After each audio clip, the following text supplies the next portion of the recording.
مامۆستا ئەمن زوڵمێکی زۆرم لێ کرایە، مەزلوومم.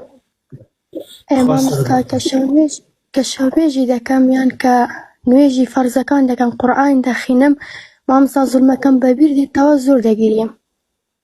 بگری زۆر داواش لە خوا بکە خوای گەورە حەقت بسەنێت، بڵێ حەسبی الله ونعم الوەکیل. مامۆستا گونەحبار نابم؟ گونەحبار نابیت. اللهم عليك بكل ظالم يا رب. اللهم عليك بكل ظالم. ئەگەر گردنیان ئازانەکەم، اللهم أرنا فيهم عجائب قدرتك. لا والله هرچی ظلمی لێت کردووە ئەوەی کە خۆت ئەزانی، طبعا هەموو کەسێک خۆی باش ئەناسێت و ئەزانیە ظالمە یا مەظلومە. باشە تۆ خۆت ئەزانی مەظلوم بیت یا ظالم بیت. وەیە خوای گەورە دوعای ظالم قەت قبول ناکات. لە دوعای ظالم قەت مەترسن. کەسێک کە خۆی ستەمی کردووە ئەڵێ دوعات لێکەم وات دێبێت وات دێبێت، هەر بە خەیاڵتانەیە، بەس دوعای مەظلوم و ستەم لێکراو قبوڵە بێت. بەڵێ مامۆستا من 5 ساڵ یعنی لە عەمری منیان دزی 5 ساڵ مامۆستا بوختانیان بۆ کردم ڕابردوو، ئێستا و داهاتوویان لێ شێواندیمە.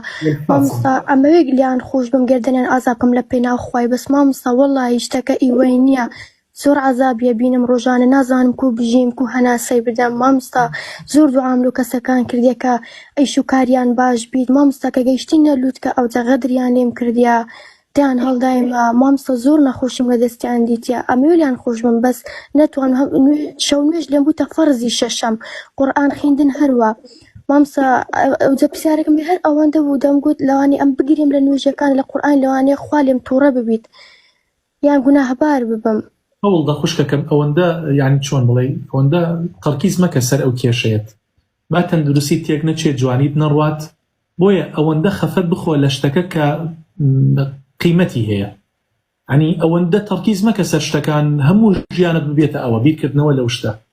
بۆیە هەوڵدە ژیان گەنجی تێشتا بەبەریەوە ماوە خواتەمەند بات، هەوڵدە ناڕەحەتیەکان تێپەڕکە، بە خەفەت تێپەڕی مەکە، هەوڵدە ئومێدت هەبێ، ئومێدت هەبێ، دوعا بکە خوای گەورە حەقت بسەنی حەق دەسەنێت، و دوعا بکە خوای گەورە ئایندێکی باشترت باتێت.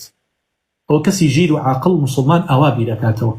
بۆیە تۆ ناکرێت لە سوچی دیوارێکا شەو تا بەیانی بگری داوای ئەو حەقی خۆت بکەیت. مامۆستا بەخۆ بەبیرم دوتەوە لە سوجدا لە قورئان باسی ظالم و مەظلومی دەکا بەخۆ، یعنی دڵم پێتون دەبی بەبیرم دێتەوە مامۆستا. ئەوەندە بیر لەو بابەتە مەکەرەوە کوتم بە جوانی و گەنجێتیت لەسەر ئەو بابەتە نەڕوات. مامۆستا پرسیاری دووەمشم ئەوەیە، مامۆستا ئەمە لە ماڵێ هەموو نوێژی دەکەن ئەلحەمدولیلا، بەس مامۆستا بابم ئیمانی هەندێک زەعیفە، نوێژی ناکات.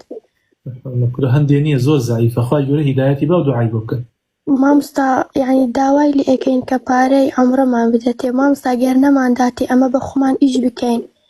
مامۆستا ئێمە گونەهبار دەبین لە دەرەوە، چکە مامۆستا مەسرەفیشمان ناکات. ئەگەر ئەمە بە خۆمان کچین، مامۆستا گەر بە خۆمان ئیش بکەین گونەهبار دەبین. ئەگەر مەسرفتان نەکات مجبورن بڕۆن لە شوێنێکە ئیشکن کە شوێنی ئافرەتانە و لەو شوێنەیە پارێزراوە بن، ئیتر هەر شتێک بێت مادام ئیشی ئافرەتانە و گونجاوە بۆ ئێوە، خوای گەورە بتان پارێزە و ڕوسپیتان کە دەرگای خێرتان لێ بکاتەوە بچنە ماڵی خۆتان یا ڕەب.